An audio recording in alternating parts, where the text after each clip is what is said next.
From Susan Herrig, who is a retired nurse, not news. Susan. Thank you, Chris. As Chris said, I am a retired nurse, pediatrics actually, so I dealt quite a bit with preemies. What I'm asking you, Senator, is what is your position on late-term abortion or last trimester abortions?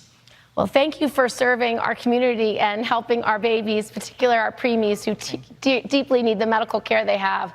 My view on women's reproductive freedom is that it should be a woman's decision to make these most intimate life and death decisions for themselves.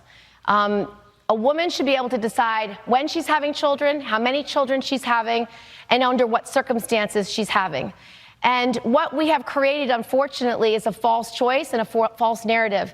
And Chris, I want to talk about the role that Fox News plays in this because it's a problem. I can tell you, before President Trump gave his State of the Union, Fox News talked about infanticide.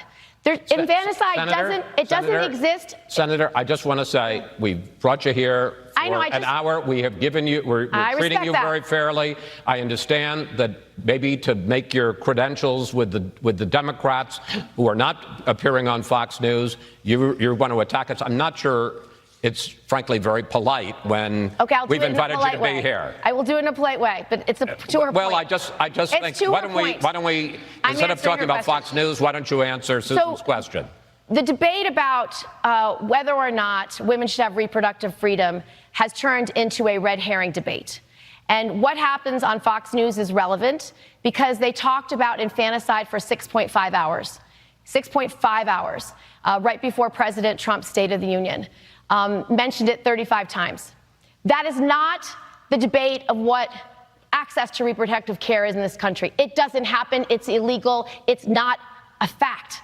And I believe all of us have a responsibility to talk about the facts. The facts are that women in this country have had a constitutional right for over 30 years to make this fundamental life and death decision. And this president has emboldened legislatures in 30 states to begin to criminalize that decision.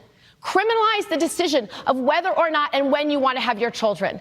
Criminalizing the doctors with a 99-year sentence if they are offering abortion services and providing the care that women need. Why should male legislatures across this country decide when you're having children, how many your children are having, and under what circumstances? I don't understand it. It's a human right. It's about having bodily autonomy.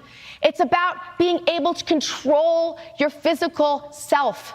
It's undermining every human right, civil right that we could have.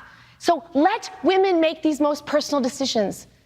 For many people, it's a moral decision. For many people, it's a medical decision. So why can't they make it with their doctor, with their families, with their husband, based on their own faith, how they believe and what they feel? It is that woman's right.